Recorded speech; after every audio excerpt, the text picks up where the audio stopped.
Então, vamos lá. Por último, a figura seguinte mostra as linhas de força e as superfícies equipotenciais de um campo elétrico uniforme. Então, tá aqui, ó, é um campo elétrico uniforme, com intensidade de 80 newtons. Determine, letra A. Então, bora aqui. Vamos separar aqui bonitinho. Letra A. A distância D e o potencial elétrico no ponto C. Então, ele está me pedindo duas coisas. A distância e o potencial elétrico. Então, vamos lá. O que a gente tem? Bom, eu sei que se o campo elétrico ele é constante, em qualquer lugar, seja em A, seja em B, seja em C, o vetor campo elétrico vai ser desenhado no mesmo módulo, mesma direção e mesmo sentido. Então, o que eu posso falar? Que V é igual a E vezes D. Esse V tem que ter dois pontos, né? Uma diferença de potencial. Então, eu posso usar a diferença de potencial exatamente entre esse ponto aqui. Eu vou criar um ponto X aqui, tá? E esse ponto X aqui. Então, eu posso falar o seguinte. V de AX é igual a o campo vezes a distância entre eles. Quanto vale a diferença de potencial entre o ponto A e o ponto X? Vai ficar 200 menos 160 igual a o campo elétrico, que vale 80, vezes a distância D. Ah, por que eu deixei a distância D? Olha aqui no desenho. A distância que separa o ponto A do ponto X é exatamente, pelo nosso desenho, a distância D. Então, 200 menos 160, 40, vai ser igual a 80 vezes D. Então, nós vamos ter que 40 dividido por 80 é igual a D. Você pode simplificar 0 com 0. E aí, você vai ter que D vale meio metro.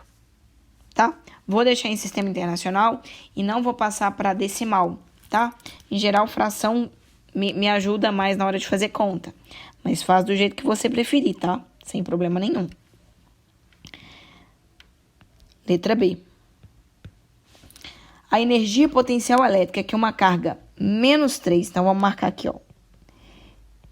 Adquire quando é colocada no ponto B. Então tá. Energia potencial elétrica. Vamos pensar o seguinte. Se você tá naquela vibe e a gente tá decorando quais são as fórmulas, a gente sabe que a fórmula de energia potencial elétrica é constante do meio, carga geradora, carga de teste, dividido pela distância entre elas. Qual é o problema dessa nossa situação? A gente não tem carga geradora, a gente só tem uma carga de teste. Então, usar essa fórmula desse jeito não é bom, né? No final das contas, a gente vai ficar procurando uma grandeza que não existe. Mas o que a gente pode fazer? A gente pode lembrar que essa equação aqui, ó, é uma grandeza que a gente está estudando.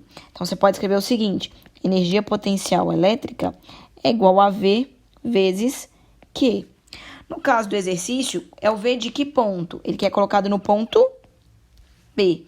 Então, energia potencial elétrica vai ser igual a o ponto B. Qual é a diferença de potencial entre ele? Opa! Vamos ter que descobrir. Vou ter que descobrir, mas não é difícil, tá? Então, eu vou passar aqui, ó. Vou deixar um asterisco falando que eu vou calcular quanto vale V de B. O que eu sei? Eu sei que a diferença de potencial em Vx menos V de B é igual a E vezes D. Vê se você consegue compreender qual é a minha jogada. Sabe esse ponto D, B aqui, B de bola? Então, ele está à mesma distância. Então, imagina, você está nessa posição aqui, ou nessa posição aqui, se o meu ponto X fosse colocado aqui, você concorda que ele continua no potencial de 160 volts? Se ele continua nesse potencial, então eu vou fazer o seguinte. Eu vou apagar os dois aqui só para eu fazer melhorzinho para vocês. Imagina que o meu ponto X está colocado aqui. Ou seja, a diferença de potencial entre Vx e Vb está sendo estabelecido, porque Vx em qualquer ponto que ele estiver nessa linha vertical, ele vale 160 volts. Eu quero descobrir quanto vale V de B, né? Quantos volts valem.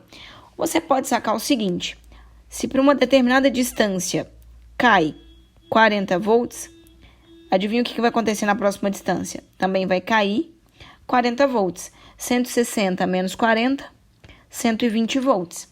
Mas você pode decidir fazer essa conta através dos cálculos, através da equação. Então, vai ficar assim, V de x, você sabe que vale 160, menos V de B, que você não sabe quanto vale, é igual ao campo, que é 80, vezes a distância que vale meio. Isso vai ficar 160 menos V de B é igual a 40. E aí, nós vamos trocar. Eu vou passar o 40, que está de um lado da igualdade, positivo, para o outro lado, negativo. E menos V de B, que está desse lado da igualdade, para o outro lado da igualdade, positivo. Vai ficar V de B é igual a 160 menos 40.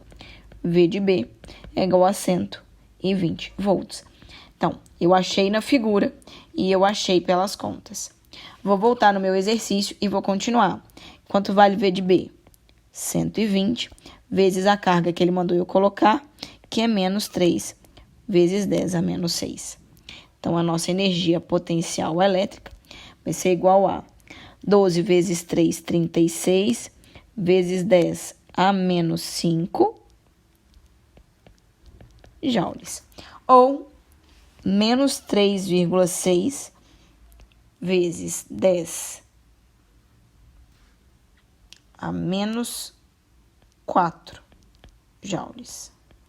Diminui o número, aumenta a potência, tá certinho. Tranquilo até aí? Espero que sim. Vamos para a última parte do nosso exercício. Ele vira e fala o seguinte, o trabalho da força elétrica que atua numa outra carga, então agora ele trocou a carga de novo. Agora Q' vale 5 microcoulombs, vai ser deslocada de A para C. Então, vamos lá, podemos fazer isso também através do desenho, já que a gente percebeu o seguinte. Se eu perco 40 cada vez que eu ando, então agora, quando eu sair daqui e vim para cá, eu tenho que perder 40, e isso vai me dar 80 volts. Então, o que eu tenho? V de A menos V de C é igual ao trabalho dividido pela carga. Então, esse daqui é a letra C, não coloquei bonitinho. Caramba, não consegui, tá tudo tão arrumado que eu voltei para arrumar de novo. Letra C. Tá aqui, ó. O que a gente tem? Que, já que eu tô trabalhando, eu tô fazendo o deslocamento do ponto A até o ponto C, eu posso escrever que V de A menos V de C é igual ao trabalho realizado dividido pela carga que foi transferida. V de A no exercício eu sei que vale 200. V de C, você pode calcular, V de C usando essa fórmula, ou você pode usar as suas conclusões do desenho. Menos 80 é igual ao trabalho sobre a carga. Então, vai ficar 120 vezes a carga é igual ao trabalho. Eita. Isso. Então, vamos fazer agora 120 vezes 5 vezes 10 a menos 6 é igual a trabalho. Então, o seu trabalho vai ser igual a 60 vezes 10 a menos 5 joules. Ou, se a gente for colocar em notação científica, isso vai dar 6 vezes 10 a menos 4 joules. Então, vamos lá. Vamos conferir se esse trabalho positivo é consistente. A gente sabe que quanto maior é o potencial, mais perto do positivo provavelmente ele está. Então, o 200 volts está muito mais perto do positivo do que o 80 volts. E essa carguinha Q' que a gente está colocando ali, ó, eu vou apagar isso daqui só para a gente ver. Essa carga Q', vamos colocar a carga, coloquei a carga, ela está sendo colocada aqui, ó. Ela é a carga Q'. A carga Q' ela é positiva. Então, espontaneamente, a carga Q' vai em direção a 80 volts. Então, se aconteceu espontaneamente, sempre que o movimento da carga é espontâneo, o trabalho tem que ser positivo. Então, tá certinho o resultado que a gente encontrou. Espero que vocês tenham entendido. Qualquer coisa, só mandar um WhatsApp, que eu juro que eu vou tentar responder. Tentar, diz que eu vou tentar e isso eu não minto.